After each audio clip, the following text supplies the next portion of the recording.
نحمده ونصلي على رسوله الكريم اما بعد اعوذ باللہ من الشیطان الرجیم بسم اللہ الرحمن الرحیم وما هو علی الغیب بدنین وقال النبی صلی اللہ علیہ وسلم اتقوا فراست المؤمن فإنه ينظر بنور اللہ صدق اللہ العظیم۔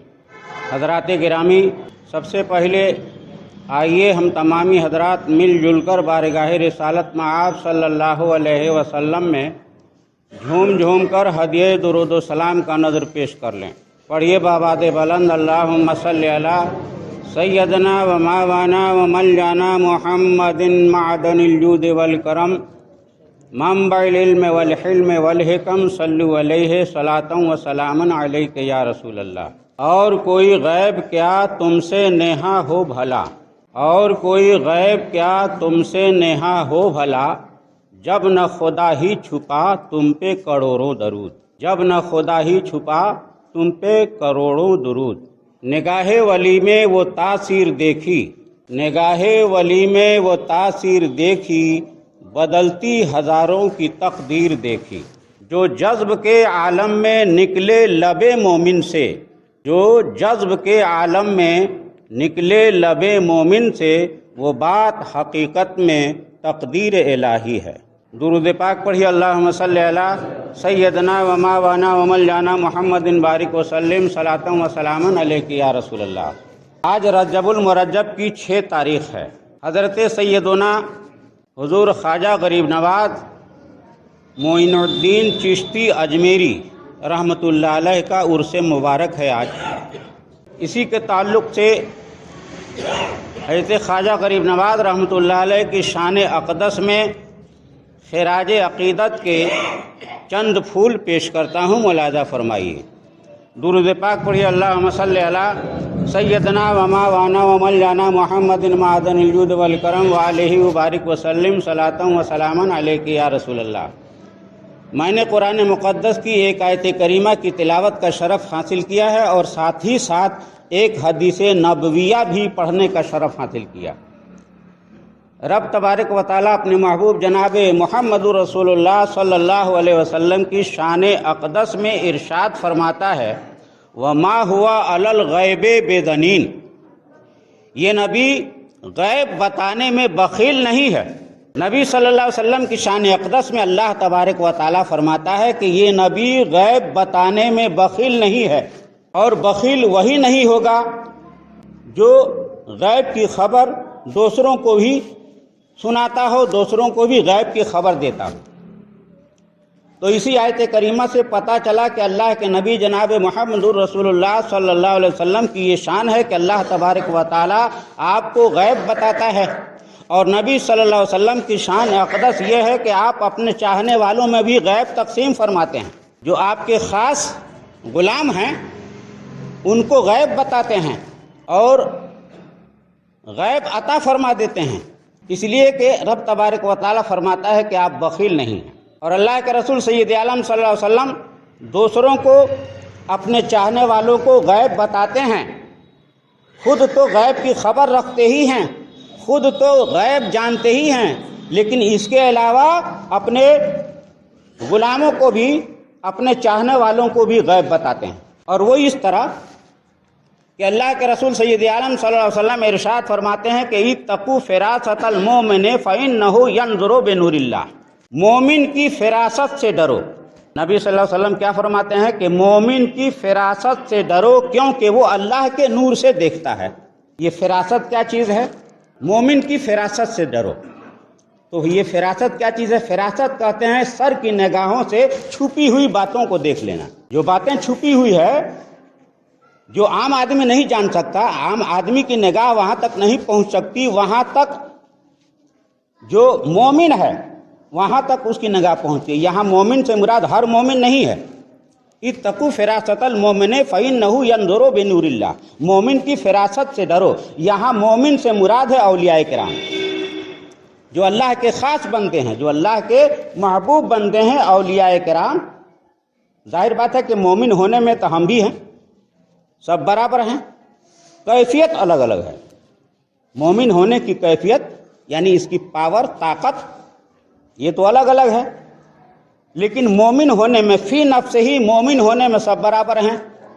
نبی بھی مومن، اولیاء اللہ بھی مومن، اور ہم بھی مومن ہیں، تو مومن ہونے میں تو برابر ہیں، لیکن مومن ایک مومن کا پاور کیا ہوتا ہے، پاور کیا ہونا چاہیے، اس پاور میں الگ الگ ہیں سب۔ تو اللہ کے رسول سید عالم صلی اللہ علیہ وسلم ارشاد فرماتے ہیں کہ مومن کی فراست سے ڈرو، تو یہاں مومن سے مراد ہے اولیاء کرام۔ مطلب یہ ہوا کہ اولیاء کرام کی فراست سے ڈرو۔ گھڑی کی طرف آپ لوگ نگاہ نہ کیجیے گا، یہ آپ کا قصور ہے کہ ہم لیٹ سے کھڑے ہوتے ہیں تو ظاہر بات ہے کچھ لیٹ ہوگا، اس کے لیے میں معافی چاہتا ہوں۔ تو مومن کی فراست سے ڈرو، تو مومن سے یہاں مراد ہے اولیاء کرام۔ اور فراست کا مطلب کیا ہے؟ فراست کا معنی سر کی نگاہوں سے چھپی ہوئی باتوں کو جان لینا، دیکھ لینا، اور یہی غیب ہے، اسی کا نام غیب ہے۔ غیب کے معنی ہی ہے چھپا ہوا، تو جو چیز چھپی ہوئی اس کو غیب کہتے ہیں۔ تو اللہ کے رسول سید عالم صلی اللہ علیہ وسلم جب یہ فرما رہے ہیں کہ مومن کی فراست سے ڈرو، کیونکہ وہ اللہ کے نور سے دیکھتا ہے، اور ظاہر بات ہے کہ جو اللہ کے نور سے دیکھتا ہوگا اس کے دیکھنے کا پاور کتنا زیادہ ہوگا، وہ کہاں تک دیکھ سکتا ہے۔ حضرت خواجہ غریب نواز رحمۃ اللہ علیہ کی بات چل رہی تھی۔ حضرت خواجہ غریب نواز رحمۃ اللہ علیہ اور حضرت سیدنا اوحد الدین کرمانی رحمۃ اللہ علیہ اور حضرت خواجہ شہاب الدین سہروردی رحمۃ اللہ علیہ، یہ تینوں بزرگان دین ایک مقام پر تشریف فرما رہے ہیں، کسی موضوع پر گفتگو ہو رہی ہے کہ اسی درمیان میں ایک لڑکے کا گزر ہو رہا ہے۔ وہ لڑکا کون تھا؟ سلطان شمس الدین التمش، لڑکے کا نام شمس الدین۔ اس لڑکے کا گزر ہوا تو حضرت خواجہ غریب نواز رحمۃ اللہ علیہ کی نظر جیسے ہی اس لڑکے پر پڑی تو آپ نے ارشاد فرمایا کہ یہ لڑکا عنقریب ہندوستان کا بادشاہ ہوگا، یہ لڑکا عنقریب دہلی کا بادشاہ ہوگا۔ کچھ عرصہ گزرنے کے بعد سے وہ شخص، وہ لڑکا جس کا نام بعد میں سلطان ہوا، ابھی تو شمس الدین ہے، بعد میں اس کا نام ہوا سلطان شمس الدین التمش، وہ لڑکا جو ہے دہلی کا بادشاہ ہوا، جو مغلیہ سلطنت کا ایک بادشاہ گزرا۔ تو حضرت خواجہ غریب نواز رحمۃ اللہ علیہ کی ظاہری نگاہیں اس باطن کو دیکھ رہی تھی جو آگے آنے والا ہے۔ اسی لیے اللہ کے رسول سید عالم صلی اللہ علیہ وسلم ارشاد فرماتے ہیں کہ اتقوا فراست المؤمن فإنہ ينظر بنور اللہ، مومن کی فراست سے ڈرو اس لیے کہ وہ اللہ کے نور سے ڈرتا ہے۔ ان کی شان میں، ان کی بارگاہ میں کوئی تم سے ایسی حرکت نہ ہونے پائے، کوئی ایسا کام نہ کر بیٹھو کہ وہ ناراض ہو جائیں، اور ان کی زبان سے تمہارے خلاف کوئی بات نکل جائے اور وہ اللہ کی بارگاہ میں مقبول ہو جائے تو تمہارے لیے بربادی ہوگی۔ اور ایسی بات زبان سے نکالو جو ان کو خوشی حاصل ہو، وہ خوش ہو جائیں، اچھی بات بولو تاکہ انہیں خوشی حاصل ہو، اور جب وہ خوش ہوں گے تو ان کی زبان سے دعا نکلے گی تو یہ تمہاری کامیابی کا سبب بنے گا۔ تو یہ ہے حضرت خواجہ غریب نواز رحمۃ اللہ علیہ کی شان اقدس۔ ایک مرتبہ ایک جنازے کو آپ کا ایک مرید جو ہے انتقال ہو گیا، فوت ہوا۔ حضرت خواجہ غریب نواز رحمۃ اللہ علیہ، دیکھیے اس مرید کی شان کیا ہے، بڑوں کی نسبت سے چھوٹا بھی بڑا ہو جاتا ہے، بڑوں کے ساتھ ہم رہیں، ان کی خدمت کریں، ان کی توجہ ہمیں مل جائے تو ایک چھوٹا آدمی بھی بڑا ہو جاتا ہے۔ اس مرید کو حضرت خواجہ غریب نواز رحمۃ اللہ علیہ نے اپنے دستے مبارک سے قبر میں اتارا، مٹی دے دی گئی، تمام لوگ مٹی دے کر کے چلے گئے۔ حضرت خواجہ غریب نواز رحمۃ اللہ علیہ اور آپ کے مرید خاص حضرت خواجہ بختیار کاکی رحمۃ اللہ علیہ، یہ دونوں بزرگ ہیں اور ایک دوسرے کے پیر اور مرید ہیں۔ خواجہ غریب نواز پیر ہیں اور حضرت بختیار کاکی رحمۃ اللہ علیہ یہ مرید ہیں۔ یہ دونوں بزرگ قبر پر تھوڑی دیر کے لیے ٹھہرے ہوئے ہیں۔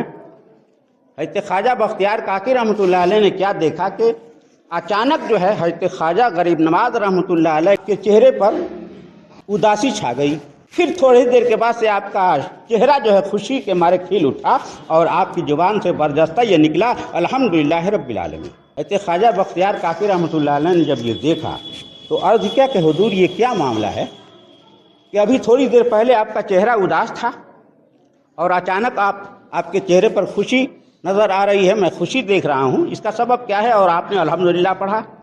پہلے غم تھا، غم کے آثار تھے، بعد میں خوشی کے آثار آئے، اور جب خوشی کے آثار آئے تو الحمدللہ آپ نے پڑھا۔ یہ تو میں سمجھ رہا ہوں کہ الحمدللہ اللہ کا شکر ادا کرنا ہے جب خوشی ہو، لیکن یہ دو طرح کا جو ہم نے دیکھا نا، آپ کے چہرے مبارک کے آثار دو قسم کا دیکھا، یہ کیا معاملہ ہے؟ تو حضرت خواجہ غریب نواز رحمۃ اللہ علیہ نے ارشاد فرمایا کہ یہ میرے مرید جیسے ہی قبر میں رکھا گیا، مٹی ڈال دی گئی، لوگ چلے گئے تو عذاب کے فرشتے آ گئے، عذاب کے فرشتے آ گئے۔